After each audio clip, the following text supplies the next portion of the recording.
Hey, what's up, internet? It's it's 8, almost 8:30, and I've just had a very full day, and I honestly don't know what I didn't really know what I wanted to capture today.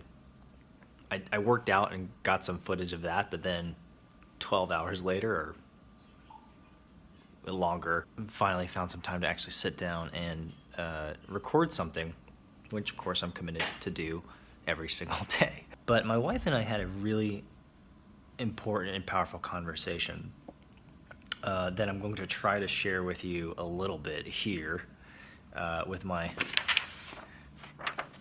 incredible drawing skills here. Do you see it? Okay. So my wife and I have been married, it'll be 12 years this year, and it's been a very big challenge. Staying married, I think for everyone, is really hard. But even outside of marriage, relationships are really hard. Building a successful relationship, a healthy relationship, let's be clear, a healthy relationship. I don't know what a successful relationship looks like, but a healthy relationship is just really, really hard. I have a few of my friends who are struggling in some relationships, a variety of different circumstances, and so that was really the topic of conversation is, how have Sue and I, how have my wife and I stayed married? How have we not gotten divorced? And we have talked about it. We've had some very, very big challenges over the last 11 or 12 years. So we came up with this idea, this model, this metaphor, if you will, and I wanted to share it with you. I don't know how coherent this will be, so I apologize in advance, but we'll see. Okay, so this is me, this is Sue. Me, Sue, actually, I should write my name. John, Sue. John, Sue. Okay, again, this is our marriage, our relationship. But I think this works for any relationship of any type and size and color and whatever. So, when you start a relationship, perhaps a romantic one, what happens is you meet each other, obviously, and you begin to get to know the other person. And essentially, what you do is you begin to uncover all of the finer details of who this person is, which are these little dots here, and these are how do I want to call this? These larger things. This is baggage. These are issues, challenges that each one of you has, and you bring this into the relationship. I've got arrows here. You bring this baggage and these problems, these issues into the relationship. And so, but when you first start out, when you first start getting to know each other, you're working through the smaller ones, right?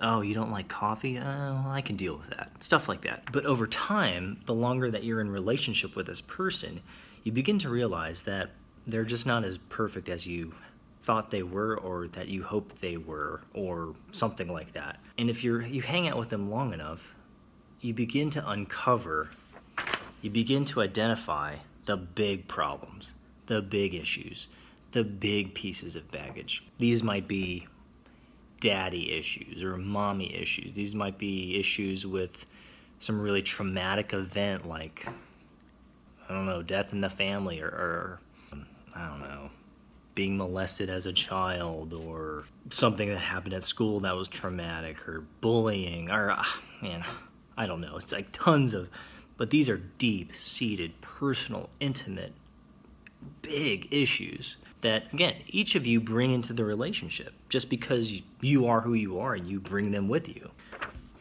And so over time, you work through the small ones, but you naturally encounter the big ones. And the big ones are big. These big challenges can sometimes break a relationship. This is where divorce happens. This is where broken relationships happen, is you uncover these big issues, these big pieces of baggage,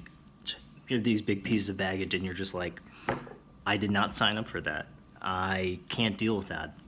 That was not part of the deal, the relational contract.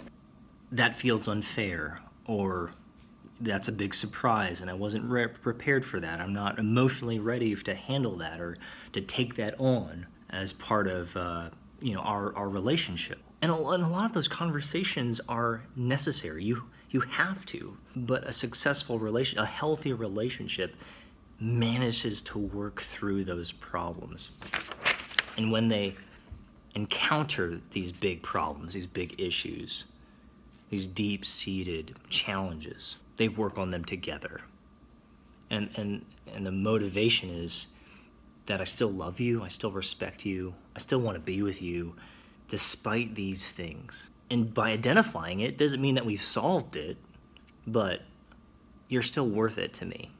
And I want to be in relationship with you. And so what my wife and I just talked about today is we think a big part of our success as a married couple over the last decade and some change is because we've identified at this point what we believe to be the big pieces of baggage in our relationship, the big personal issues that we've both brought to the table, that we've both have brought into the relationship.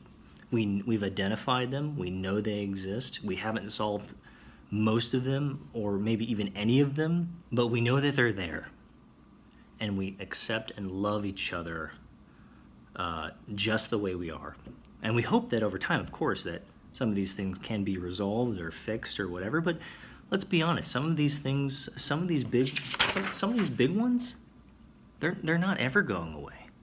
They're just going to be there. It's like that itch that you can't scratch, and you learn to live with it, and you learn to love through it, and you learn to be respectful. And it's not that my wife and I have been perfect at this, but we know, again, we have identified the big chunks, the big issues, the big piece of baggage that we both have brought into a relationship, and we've survived. We've managed to work through those problems and resolve them. So what does this mean for my wife and I, right? What does this mean for my wife and I today? It means that because we've identified the big issues and we accept each other and we love each other despite of them, when we have arguments, which we do, when we get upset with each other, which we do, when we get mad or angry, or we don't point at these big ones and say it's because of that, and this is going to destroy our relationship. We can literally what we do is we realize that they're the smaller ones, and those are solvable. We can fix those. And a recovery time between arguments and issues is so quick now. It used to be long, but now it's very quick. And so we can recover and realize that they're just not that big of a deal. Again, because we've identified the bigger chunks, the bigger issues. So I suppose the net of that conversation is that, if anything, we just want to encourage people to work through the process, this necessary process of understanding, identifying the issues that both people in the relationship have brought to the table, and if you can identify them, then you can begin to work on accepting them, not in order to fix them, but to accept them. And I think if you can work and identify the major ones, in time you'll get to a place of equilibrium, and that's where I think when you meet couples who are married 30, 40, 50, 60 years, or have been friends, for an incredibly long time, they've done that. They've worked through that process. They've survived those difficult battles. And that's what I think, that's what I want with my wife and spouse. And that's what I want for some of the other relationships in my life, is as I get to know these folks and uncover and dig, that I can accept these people as they are, and they can accept me as I am, and that these relationships become long, healthy ones that I can look back on many, many years from now and say, we worked through it. That was rough, but we survived, and I'm so grateful that we did. So that's what I wanted to talk about, is just this relational model and dynamic that my wife and I talked about today. Is just relationships are hard, but they're worth it. And I think a large part of the process of managing and building and sustaining a relationship is identifying the big pieces and then dialoguing through it. So I guess So I guess that's it.